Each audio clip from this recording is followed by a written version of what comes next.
سلام، نسرین عربیان هستم از مجموعه نبض زبان. به جلسه سوم دوره گرامر فور آیلتس خوش اومدید. این دوره گفتیم که برای کسانی که لولشون سطحشون پرینترمدیت به بالا هست مناسب هست، چه قصد شرکت و آزمون رو داشته باشن چه نه، کلا میتونید از این دوره استفاده کنید. اگر کانالمون رو سابسکرایب نکردید لطفا حتما سابسکرایب کنید، کامنت کنید برامون، لایک کنید ویدیوها رو، به همون قوت قلب بدین، حمایت کنیم. لطفاً اصلاً ویدیوها رو دانلود نکنید و حتماً از خود کانال یوتیوب ویدیو رو تماشا کنید. مرسی که با این کارتون حمایتمون میکنید.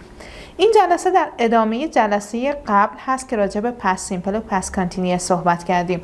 امیدوارم جلسه قبل رو دیده باشید. اگر ندیدید حتما اول جلسه قبل رو ببینید.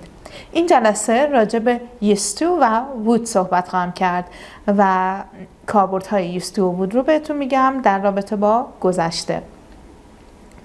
دوره تلفظمون هم دوره خیلی خوبی هست، بهتون پیشنهاد میکنم حتما ببینید.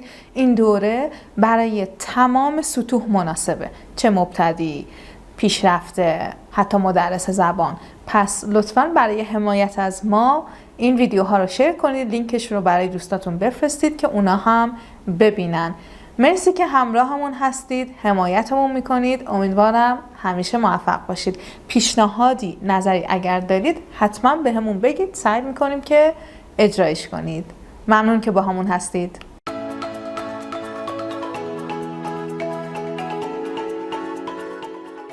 سلام، وقتتون بخیر باشه. جلسه سوم دوره گرامر فور آیلتس. خب همونطور که از تایتل مشخصه، این جلسه در ادامه درس 2 کتاب گرامر فور آیلتس هست. جلسه پیش راجع به پس سمپل و پس کانتینیوس صحبت کردم. این جلسه میخوام راجع به used to و would صحبت کنم. اگر جلسات قبل رو ندیدید حتما ببینید و اگر فکر میکنید نیاز هست اول جلسه قبل رو دوباره ببینید، حتی اگر دیدید. اگر فکر میکنید که نیاز هست، اگرم نیستم که چه بهتر. و بعد این جلسه رو ادامه بدید. خب دیگه فکر میکنم که آشنا شدید که من هر جلسه اول با 2 تا جمله که همشون درستن شروع میکنم که نشون بدم گرامرهای مختلف میتونه برای یه جمله به کار بره. حالا گاهن با کاربردهای مختلف مثل جلسات قبل، گاهی وقتا هم حتی کاربرد شکلیه، فقط تنوع استراکچر میده به گرامرتون، مثل این جملات که هر سه یه معنی رو میدن و میتونن استفاده بشن. گاهی استفاده از used to و would میتونه معنای دقیق تری به جمله بده تا پس سمپل.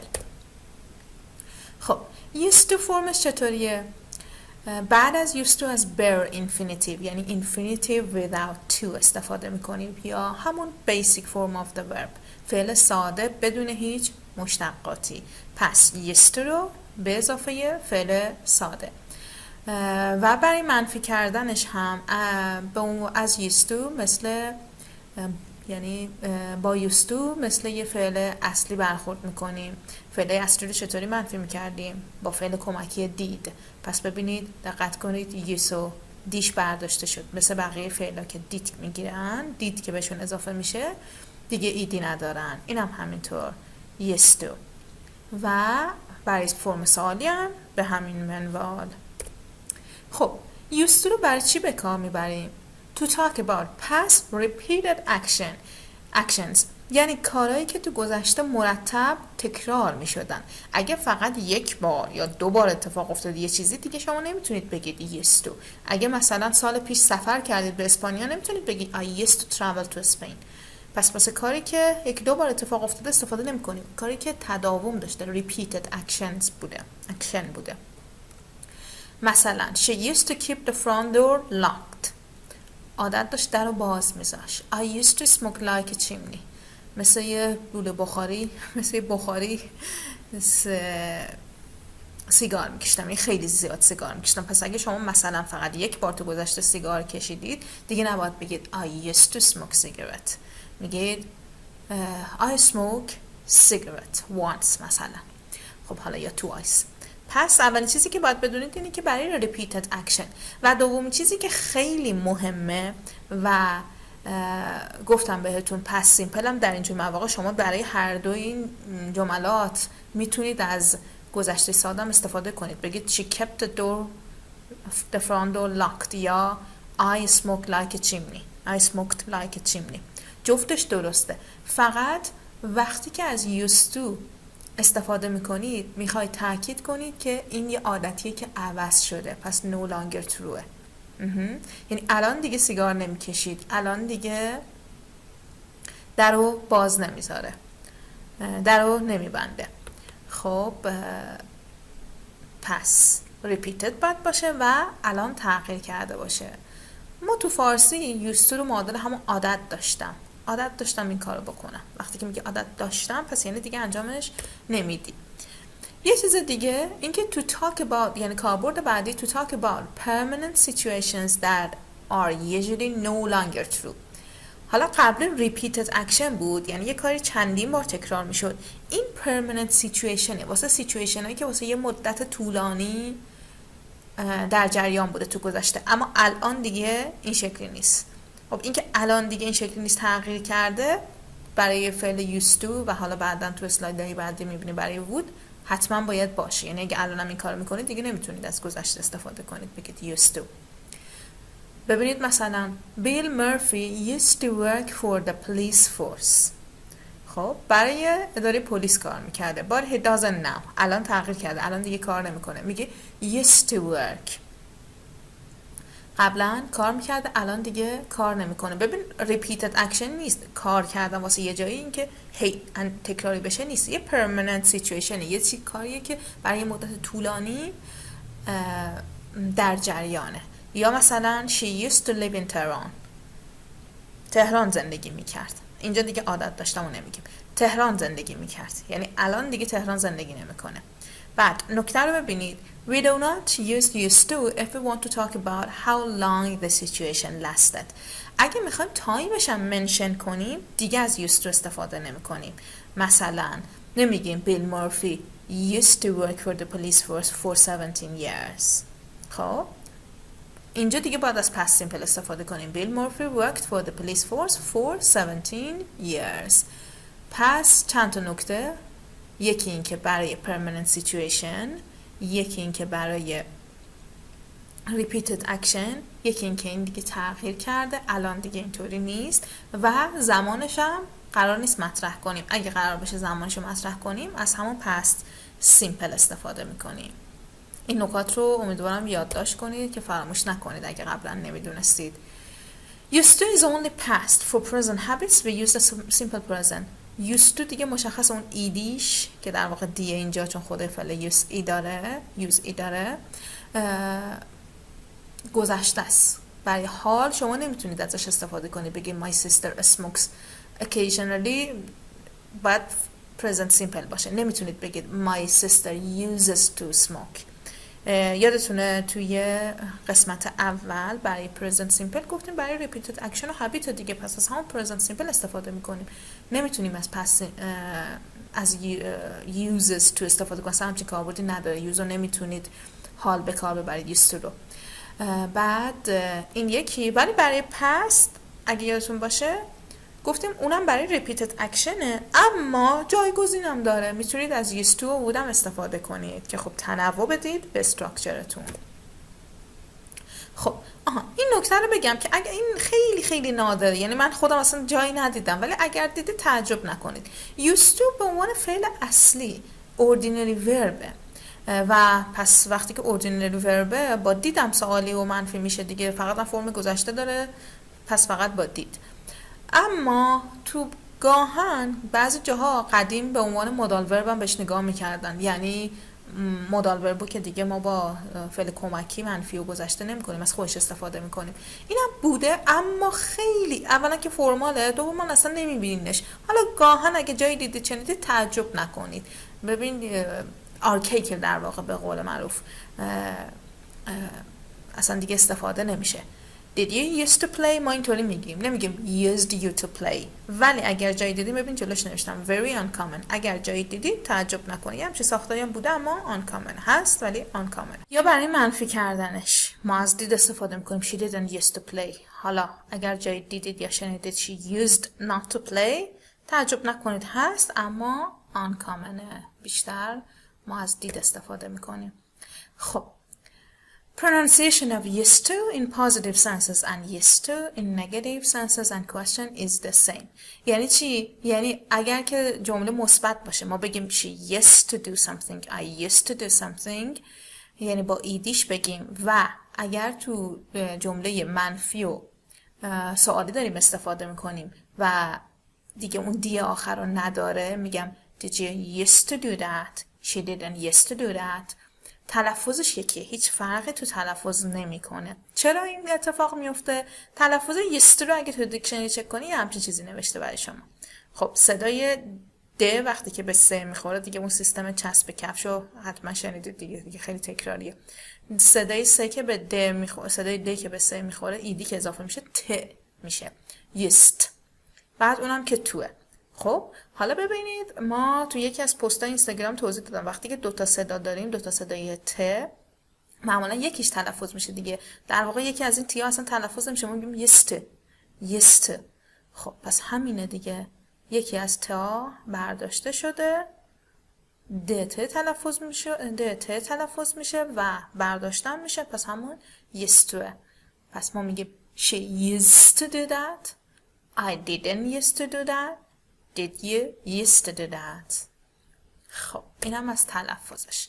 خب would خدا رو شکر آسونه، کاربرد خیلی سختی نداره. used to، would هم همینطور. یکی از کاربردهای would مثل used to صحبت کردن از گذشته است، عادات گذشته. فقط would توی positive statement استفاده میشه دیگه، negative form و question form نداره، اگر هم استفاده میشه خیلی کمه، پس بیشتر توی positive sentence. ببینید ساختارش دقیقا مثل همون بوده، مثل همون used to. to talk about past repeated actions، کاری که تو گذشته خیلی تکرار میشده. contracted to apostrophe d. بیشترم تو اسپیکینگ ما نمیگیم would، apostrophe d تلفظ میکنیم. مثلا ببینید she would leave the door unlocked whenever she was at home. میگیم she'd leave the door unlocked whenever she was at home. ببینید دقیقا همون جمله used to با would گفتیم، پس هیچ فرقی نمیکنه. would یکی از کاربردش اینه که راجع به repeated action، کاری که تو گذشته خیلی تکرار میشده رو، یه عادت بوده در واقع خیلی تکرار میشده رو، میتونیم به جای used to و past simple از would هم استفاده کنیم. و would هم که خب بعدش دوباره bare infinitive میاد، یعنی مصدر بدون تو. خب جمله دوم ببینید on Saturdays when I was a child we would all get up early and go fishing. ببین on Saturdays خیلی تکرار میشه، الان هم دیگه true نیست مثل used to. when I was a child we would all get up early and go fishing. صبح زود بیدار میشدن، شنبه های زیادی این اتفاق میافتاده. اگه فقط یه شنبه بوده دیگه نمیتونه از would used to استفاده کنم. he was a nice boy but he would talk about himself all the time. پسر خوبی بود ولی خیلی راجع به خودش صحبت میکرد. خب این کار خیلی تکرار میکرده، پس میتونیم از would استفاده کنیم.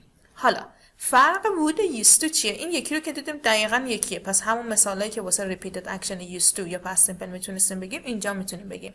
اما فرقش در اینه که ما used to رو ما would رو با state verbs و situation استفاده نمی کنیم. کاربرد دوم used to یادتونه گفتیم که ببخشید to talk about permanent situation that are usually no longer true.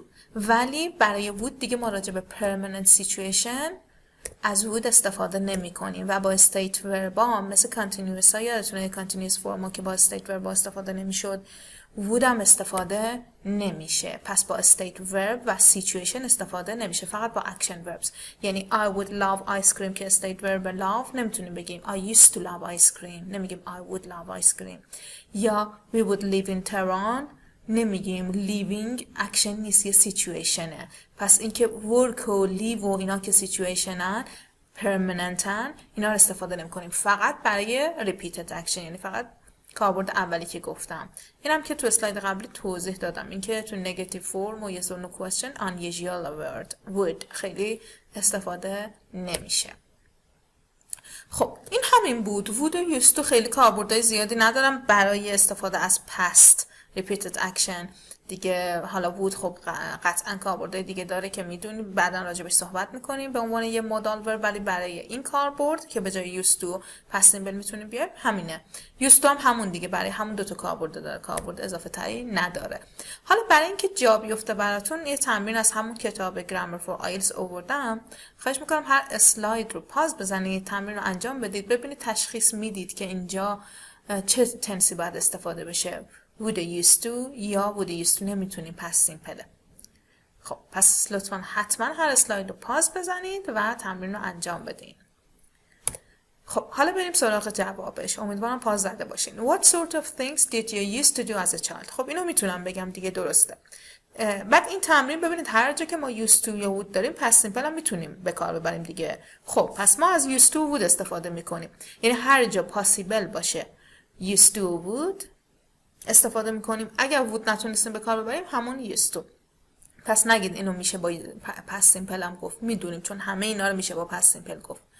What sort of things did you used to do as a child? Oh, when I was a child growing up in Japan, there were many customs that we used to follow. خب اینجا هم used to رو میتونیم بگیم هم would. اینجا نمیتونستیم used to رو بگیم، would رو بگیم. What sort of thing did you used to do؟ چرا نمیتونیم would رو بگیم؟ چون سواله، گفتیم تو سوالی ها خیلی unusual used to کاربردش بیشتره. اما اینجا میتونیم بگیم جفتشو، هم used to هم would. پس سیمپل هم که میتونیم بگیم. For example, I remember we moved houses when I was 7 and we visited our neighbors with gifts. چرا اینجا used to و would استفاده نکردید؟ نکرده. امیدوارم درست جواب بده باشین. چون اینا repeated action یا permanent situation نیست که بخواد تکرار بشه. خب پس جفتشو از پس یه مثال دیگه. For example, I remember we moved houses when I was 7. البته این houses نیست بچه، این اشتباه شده. We moved house. اگر houses بود اون وقت میتونست با used to بیاد. We moved house when I was 7 and we visited our neighbors with gifts. وقتی که 7 سالش بوده این اتفاق افتاده دیگه، مدام نبوده. At that time the tradition was that people used to would give gifts. خب این یه tradition بوده، پس اتفاق زیاد می افتاده دیگه. میتونیم از used to یا would بگیم. Gifts of Japanese noodles, but it is different now and people tend to give things like soap or towel or nothing at all. اگه بچه های آیلتسی هستید از اینا میتونید به عنوان سمپل خوبم استفاده کنید برای جواب دادن. What sort of things did you used to do as a child؟ شما میتونید یه همچین جوابی شبیه به این بدید. خب سوال بعدی، اینم پاز بزنید لطفاً جواب بدین تا بریم اسلاید بعدی ببینیم درست جواب دادید یا نه. خب did you used to have one tradition؟ باز دوباره فقط سوالیه و would نمیتونیم، سوالیه در واقع فقط نداره و would رو نمیتونیم به کار ببریم، از used to استفاده میکنیم. used to درسته. Did you used to have one tradition that you particularly remember? Yes, one tradition that I really used to like. یا میتونید ساختارشو بگید I really used to like یا really رو قبلش برین یا بگیم I used to really like، بین فعل و used to بیارید. would نیاوردیم، چرا؟ آفرین، چون فعلمون like state verb، پس would غلطه. Was in the spring when the cherry blossoms were out. As a family we used to go into the countryside یا would go into the countryside. اینجا جفتش possible. دوباره بعدی هم همینطور. Used to spend یا would spend the day eating, drinking and singing. One year my father took. دوباره ببین شد one year. past used to نمیگیم، یعنی یه بار اتفاق افتاده دیگه. One year my father took a lovely photo of me and my sister and I still keep that picture on my wall today. همین میتونست با used to باشه به شرطی که repeated action باشه. مثلا بگیم my father used to take a lot of pictures of me and my sister. ولی اینطوری نیست، یه occasion فقط، repeated نیست. خب این هم همینطور سعی کنید انجامش بدید. امیدوارم اگر دوتا قبلی رو ایراد داشتید این یکی رو دیگه بدون ایراد جواب بدین. Did you used to have to do anything you didn't like؟ خب سوالاش پس ببین همه با used to بود. Yes, I remember how we used to have to clean the house thoroughly. زیاد انجام میشده دیگه این tradition. پس باید خونه‌شون رو کامل تمیز میکردن. would نداریم. چرا؟ چون situation action verb نیست. have to do something. This ceremony is called osage. امیدوارم درست تلفظ کنم. And my sister and I didn't used to look forward to it very much. این forward هم نمیدونم چرا این شکلی شده. forward اون hy دستم خورده احتمالا. didn't used to look forward. دوباره look forward action verb نیست. پس از would نمیتونید استفاده کنید. خب حالا این میتونه مخصوص بچهای آیلتس باشه، اما اگه سطحتون مناسب و اوکی حالا اینترمدییت به بالا هستین، یه نمونه سمپل خیلی خوب اسپیکینگه که توش بتونید تنس‌های مختلف پست رو ببینید.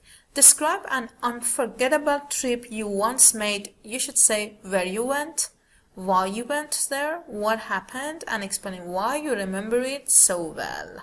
خب ببینید اینایی که هایلایت قرمز شدن همه پستن ولی استراکچر متنوع.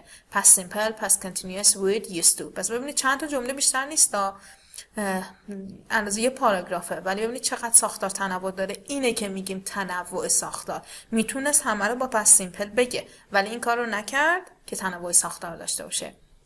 I remember a trip I once made to my grandmother's house. She used to live about 30 kilometers away from us and we would go there quite often with our mother. البته تو کتاب این used to ولی من خواستم تنوعش رو بیشتر کنم، اینو با would عوض کردم. On this occasion we set off to my grandmother's after school on a cold winter's day. When we were about to leave we noticed that some snow was beginning to fall. ببینید when و while و ازم براتون هایلایت کردم که ببینید when we were about to leave we noticed that some snow was beginning to fall. And as we were driving along we realized that it was snowing more and more heavily. خب از دو تا ساختاری که جفتشون پست کنتینوس همزمان در حال اتفاق افتاده. We're driving along we realized that it was snowing more and more heavily. Suddenly we had to brake hard as the car in front stopped suddenly. خب یه اتفاق بوده دیگه. پس simple. We skidded and went off the road into a ditch. خب سر خوردن یعنی کنترلشون از دست دادن و افتادن توی چاله گودال. It was pretty scary but we were lucky and none of us were hurt. We got out of the car and my mother phoned for help on her mobile phone. اینا همه یه اتفاق بوده پس همش با پس سیمپله. حالا while we were waiting for help it stopped snowing. ببین یه کاری در جریان بوده، اون یکی وسطش اتفاق افتاده main event. While we were waiting for help it stopped snowing and we sang lots of songs to keep ourselves cheerful. Eventually the truck came and pulled our car out of the ditch. The car wasn't badly damaged but we decided to turn around and go home. We didn't manage to see our grandmother that day but it was so frightening that I will never forget it. خب اینو امیدوارم میتونید یه اسکرین شات ازش بگیرید، حالا پاس بزنید نگاش کنید، ساختارشو ببینید که چقدر متنوع استفاده کرده و انشاءالله شما هم سعی کنید این کار رو بکنید.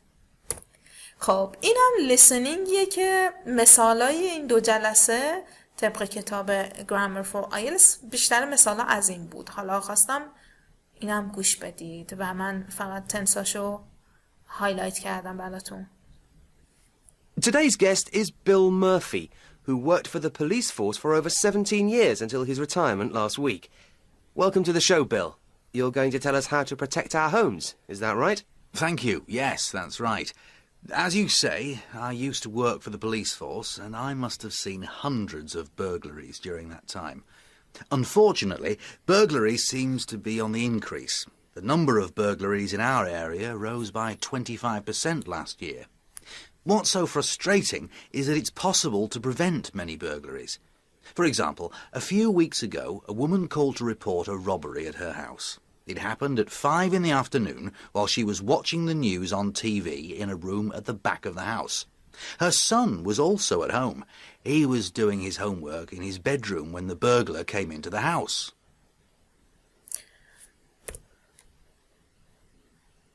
So how did the burglar break in without anybody hearing him?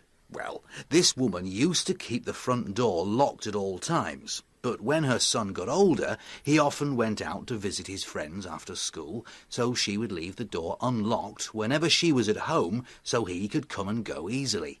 The burglar simply walked in through the front door, which was unlocked, and no one heard a thing.